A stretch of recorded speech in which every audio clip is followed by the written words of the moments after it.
বাংলাদেশের যে ফ্যাসিজম, হাসিনার ফ্যাসিজম, এটা ভারত দ্বারা নিয়ন্ত্রিত, ভারত সমর্থিত ছিল। গোপালগঞ্জের ইস্যুটাকে আন্তর্জাতিকরণ করার একটা তাদের পরিকল্পনা আজকে ছিল। পলাতক ফ্যাসিস্টরা যারা তাদের প্রভু ভারতের দেশে আশ্রয় নিয়েছে, তাদের আজকে একটা সংবাদ সম্মেলন করার কথা ছিল, এবং সেই সংবাদ সম্মেলন করার জন্যে ভারতীয় যে ডিপ স্টেট তারা তাদেরকে সম্মতি দিয়েছিল, এবং কার কার থাকার কথা ছিল সেই সংবাদ সম্মেলনে।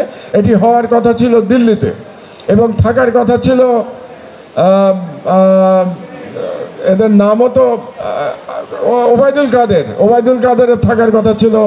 তারপরে যিনি তখন স্বরাষ্ট্রমন্ত্রী ছিলেন তার থাকবার কথা ছিল, কামালের থাকবার কথা ছিল, এবং যিনি তখন পররাষ্ট্রমন্ত্রী ছিলেন চট্টগ্রামের। RICL TMX, যুগের পর যুগ স্থাপনা থাকে মজবুত, সেই ভদ্রলোকের থাকার কথা ছিল। তো এদের আজকে সংবাদ সম্মেলন করে তাদের ইচ্ছা ছিল গোপালগঞ্জের ইস্যুটাকে আন্তর্জাতিকরণ করার একটা তাদের পরিকল্পনা আজকে ছিল। তো যে কোনো কারণেই হোক, ভারতীয় যে ডিপ স্টেট শেষ মুহূর্তে তাদের এই সংবাদ সম্মেলনের অনুমতি তারা ক্যান্সেল করেছে। এই জন্যে তারা সংবাদ সম্মেলনটি আজকে করতে পারে নাই। এই কথাটা এই জন্যে আপনাদেরকে বলছি যে ফ্যাসিবাদ যে তৈরি হয়েছিল বাংলাদেশে, সেই ফ্যাসিবাদ তৈরির পিছনে বাংলাদেশে যে এলিমেন্টগুলো ছিল তাদেরকে আমরা মোটামুটি চিনি, এবং বাংলাদেশের বাইরে থেকে এই ফ্যাসিবাদ তৈরির প্রক্রিয়া থেকে শুরু করে এটাকে স্থাপন করা, এটাকে টিকিয়ে রাখা সব করেছিল হেজেমনিক ইন্ডিয়া। এটা সম্পূর্ণভাবে আধিপত্যবাদী ভারতের একটি প্রকল্প ছিল। এই বিষয়টি যেন আমরা কখনো ভুলে না যাই।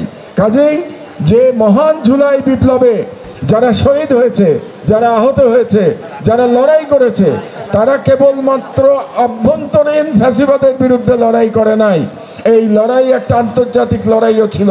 কারণ এই লড়াই দক্ষিণ এশিয়ার যে সব থেকে ফ্যাসিস্ট যে শক্তি, বা যে দক্ষিণ এশিয়ার যে হেজেমনিক শক্তি ইন্ডিয়া, এই ইন্ডিয়ার বিরুদ্ধেও একটা বিপ্লব ছিল জুলাই বিপ্লব। এবং এই কারণেই জুলাই বিপ্লবের শুধুমাত্র আমাদের দেশের একটা ভ্যালু নাই, এটার একটা ইন্টারন্যাশনাল ন্যারেটিভও জুলাই বিপ্লবের আছে, এটা আমাদের মনে রাখতে হবে। আর সর্বশেষ কথা হচ্ছে যে যেহেতু বাংলাদেশের যে ফ্যাসিজম, হাসিনার ফ্যাসিজম, এটা ভারত দ্বারা নিয়ন্ত্রিত, ভারত সমর্থিত ছিল, সেই কারণে আমাদেরকে খুব সতর্ক থাকতে হবে যে ভারত আবার বাংলাদেশে আর একটা ফ্যাসিস্ট গভর্নমেন্ট কোনো না কোনো ফর্মে নিয়ে আসার চেষ্টা করবে, যে গভর্নমেন্ট ইন্ডিয়ান ইন্টারেস্ট সার্ভ করবে। তো এটার ব্যাপারে আমাদেরকে খুব সতর্ক থাকতে হবে, এবং এটা করতে পারবে যদি আমাদের জুলাই যোদ্ধাদের মধ্যে অনৈক্য সৃষ্টি হয়। যারাই জুলাই যোদ্ধা ছিলেন